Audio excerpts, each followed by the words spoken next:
So our second speaker is going to be Nathan, who is a second-year mechanical engineering student at Stanford. He tinkers with vertical axis wind turbines, as you can see in his background picture. And I think it's super fun that his work has brought him to many different places, including playing with snow machines in a wind tunnel. So ask him about that. Nathan, in his free time, also is a dueling pianist and is also an avid Lego fan. So if you guys like what square inch stand for, he also has written a blog post on our area blog describing Kuyper's theology in more detail. His lab is moving to Caltech, and so this is his last weekend where he's going to be physically with us. So we're so glad to hear from him before he moves on. So let's welcome Nathan. Thanks, Edmund, for the introduction. I feel like this is a liturgy of our time. Can everybody see my screen? You all give me some affirmative. Excellent. Okay. 1 second. Okay. There we go. Okay, that'll work. Okay, so thanks for the introduction, Esmond. As Esmond said, I'm Nathan, finishing second year of a PhD in mechanical engineering. I've been part of Stanford's Ivy grad for the past couple of years. And today I'll be sharing my square inch story, which for me is one way in which my field of study has helped me understand my faith journey. Okay, so let's get started. Oops, sorry. There we go. So the phrase life is chaotic. This is something you're probably a little tired of hearing now at this point. It's cliche, I know, but it feels a little fitting sometimes, right? Like you can watch this little red dot move its way across the screen and you think that's kind of how life is, right? You wander around, you don't really have any idea where it's all going. That's how I would describe my life trajectory so far, as being pretty chaotic, at least geographically speaking. I moved around a lot as a kid and had to change schools every couple of years. And to expand on that, clearly, I think everybody knows right now that life is chaotic. We're dealing with a global pandemic, in case you hadn't noticed. We're dealing with unprecedented polarization and division in at least American society, but also across the whole world. Shocking injustices have been revealed, natural disasters, et cetera, et cetera, et cetera. Right, but I want to take a step back today and ask a question. What do we mean by chaos? This is where we put our little science goggles on. So I study fluid mechanics, which is the motions of liquids and gases. And in my field, chaos has a very particular meaning. And that meaning adds an extra dimension to the statement that life is chaotic, which I would like to share with you today. Okay, so let's dive in. When fluid mechanicians use the word chaos, what we mean is that it represents aperiodic long-term behavior in a deterministic system that exhibits sensitive dependence on initial conditions. In normal people speak, that's basically saying it's not random, but it sure looks like it. Let's break this down a little bit, because that's a little scary definition.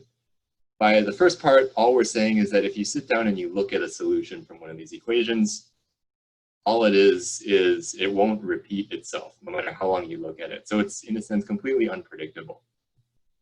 Secondly, it's also not random, despite being unpredictable, because if you plug in a starting point in your equations, you will always go on the same path. So there's not a random walk aspect to it. The weird thing is, and what makes chaos so distinctive, is if you move just a little bit over from that starting point, you get something completely different. This is known in popular circles as the butterfly effect, right? You flap butterfly wings in the US and you get a hurricane in China or something like that. So that's the idea. An example of this is what we call the Lorentz system. And you can see the equations on the right.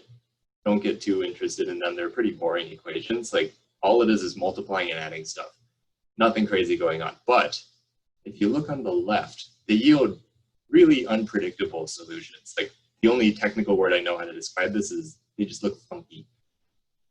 The weirder thing about all of this is that there's actually underlying structure in those solutions. They're unpredictable, but they're not unintelligible. If you plot the solutions in a particular space, in a particular way, you actually get this thing that looks coincidentally like a butterfly. And so, to recap, chaos is non-random equations. They give random looking solutions and they have some sort of underlying structure. This was actually discovered accidentally in the 1960s, and mathematicians are still puzzling over it because it's mathematically weird. But what's even weirder to me is that this actually shows up in nature. So the Lorentz system was a greatly simplified model for fluid flow. If you take all the simplifications out and add even more chaos, you have what we know as turbulence. Okay, so the Lorentz system was very simplified. We have turbulence, which is the full complex chaotic system. Shown here is a visualization of air flowing through basically what you can think of as a chicken wire fence. It starts out nice and smooth on the left, it goes through the fence, and then it just goes nuts, right? And that's what turbulence is. It's chaos in real life manifested in fluid flows.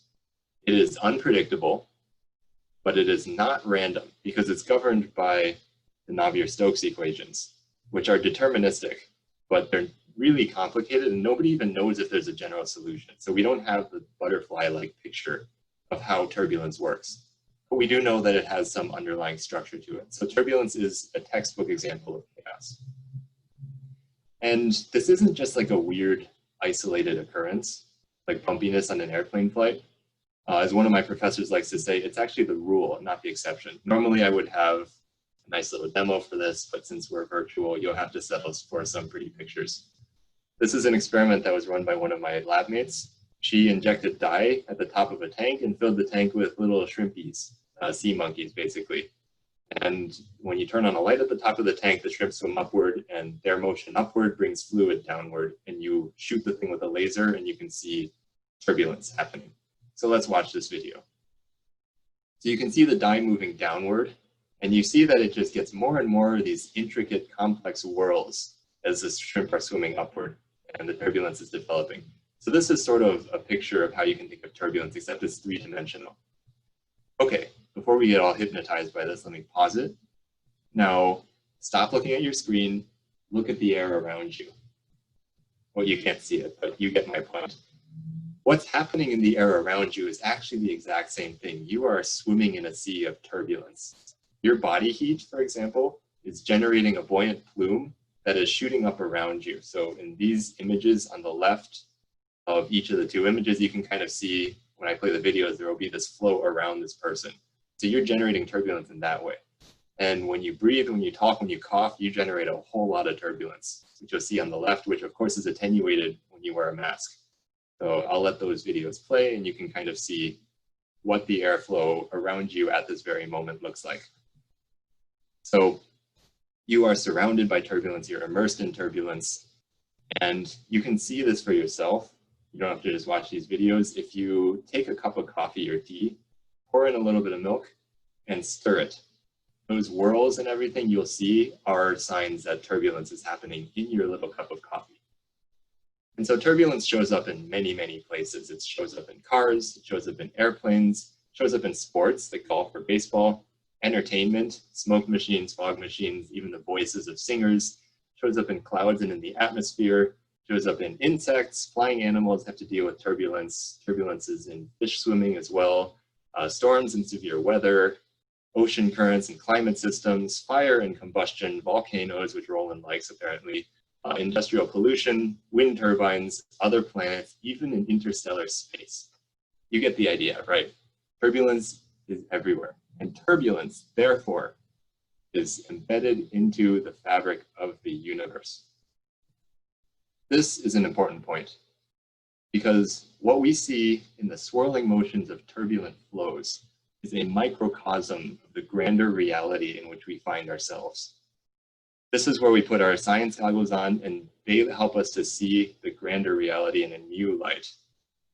Before we dive into this, I'd like to just mention a couple of sources that have shaped my thinking in this space, theologian Sidney Gray-Danis and a pastor from my church, Dan Westman. So as we've seen, turbulent flows are unpredictable, seem random, and are vastly dependent on where you start in the flow. You know, the same goes for life, right? Life is unpredictable. Life seems random a whole lot of the time, and life is very dependent on where you start or where you're located in the world. But remember, what makes chaos so interesting is that for all its apparent randomness, it's actually deterministic, right? As we've seen. We don't have the full picture of how turbulence works, But we do know that it's governed by the Navier-Stokes equations. It's not random. And this is key because as a Christian, I believe that life is not random. Life is incredibly complicated and we're nowhere close to having the full picture. But I believe that life is under the sovereign control of God himself. In other words, God reigns over the chaos. This isn't my original idea. It's embedded in the Bible. In ancient cultures, water and wind represented the untamed forces of nature. So, in other words, chaos. It took us until the 1960s to realize that this was true mathematically, and so the ancients were just way ahead of us in that regard. In Scripture, we see from the very beginning that chaos is part of God's design for the world. In the second verse of the Bible, God speaks chaos into existence if we interpret the deep and the waters as signs of chaos. Right? So as I said earlier, chaos is embedded into the fabric of the universe. It's not inherently evil, it's just messy, without form, as the writer says. But secondly, God presides over the chaos. Even in the beginning, the Spirit of God is hovering over the chaos, over the waters. And he doesn't just step back and let the chaos run rampant across creation uncontrolled. In Genesis, after creating the waters, he separates them and gathers them in one place.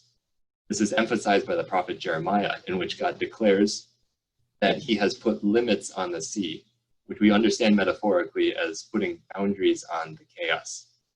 So God is exerting his authority over the chaos, just like he is authoritative over everything else in creation. Furthermore, God works through the chaos to bring his plans to fruition. In Genesis, in the beginning, God creates all things out of the chaos in which he started with. And this continues through the Bible. When God redeems the Israelites from Egypt, he uses the wind and water to rescue them from the Egyptians at the Red Sea. God uses water to provide nourishment to the Israelites in the desert, sends rain for crops and water for fruit trees. And water is also used as a method of cleansing and purification from both sin, spiritual disease, and also physical disease, in both the Old Testament and the New Testament. Water figures significantly in the symbolism that God uses to talk about the new kingdom that he's bringing about through his plan as a source of eternal life and sustenance. And most importantly, God's use of chaos for redemptive purposes is manifested in the person of Jesus Christ, who walks on the water and calms the crashing waves and howling storms so that the disciples marvel that even the wind and the waves obey him. God reigns over the chaos. Chaos does not tear apart God's plans. Just as the Navier-Stokes equations govern the motion of fluids and turbulence, so too does God govern the workings of the world. As infinitely complex and incomprehensible to us as they are, he works through the chaos to achieve his purposes in our lives and in all of history. Okay, this might seem like a nice metaphor for God's sovereignty, maybe a little academic, maybe a little nerdy, whatever. But for me, this has been a lifeline during my time in grad school. And this brings us back to this little animation, which, as you may have guessed, is actually the path of a parcel of fluid in a simulated turbulent flow, which was done by one of my good friends and a fellow believer, actually. This represents my grad school trajectory pretty well. So I got to Stanford in 2018, was hoping to settle down for 5 or 6 years, have some fun with fluids, put down roots in communities, meet some nice people, enjoy life in the Bay. I found a lab of a really cool professor who was working in wind energy and jellyfish and all sorts of cool stuff. And I asked if I could join his lab after 2 quarters of rotations in March of 2019. A couple days later, he made it public that he would be returning to Caltech, and he very graciously offered to bring me along. And I wanted to go, but at this point, all of my plans were suddenly just turned upside down, and I was living in chaos. Fast forward to a year later, I thought that was chaotic. March 2020, we all know what happens. Coronavirus shows up, and it doesn't go away quickly. So suddenly I'm moving in the midst of a global pandemic. I'm separated from my friends and coworkers for months, and then suddenly have to leave the area and start over without being able to meet new people in person. University policies keep changing. Nobody can give me a straight answer on things. Housing was an unknown for me until just last Wednesday down at Caltech. And now in less than 3 days, I'm tossing all my stuff into my car, driving off into the complete unknown. Don't you dare ask me how packing is going. So as someone who likes to feel in control over life, all this chaos has felt pretty unsettling, right? I have no idea what to expect when I get down there, except that it's going to be tough. And I wish I could end this square inch story by saying, I trust in God 100%, and it's all going to be great, it's going to be fine. Chaos, as we have seen, does not follow that kind of logic. Sometimes I feel great, sometimes I feel excited about it, sometimes I just feel really angry or sucky or annoyed, and I complain my head off to God.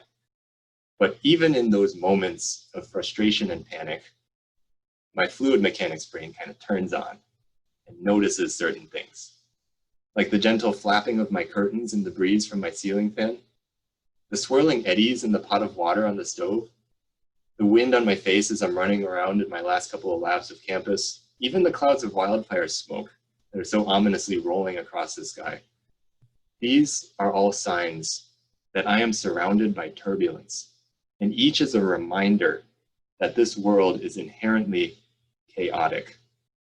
And we know what that means now. That means my life trajectory is not random. That means I won't understand necessarily how everything fits together now, but there is a bigger picture to all this mess.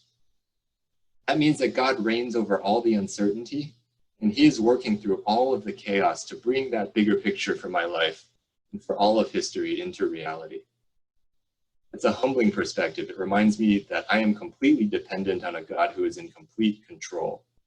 And in the midst of all that uncertainty, all I can do is hold on to that God and remember that the waves and the wind still know his name. Thanks for listening.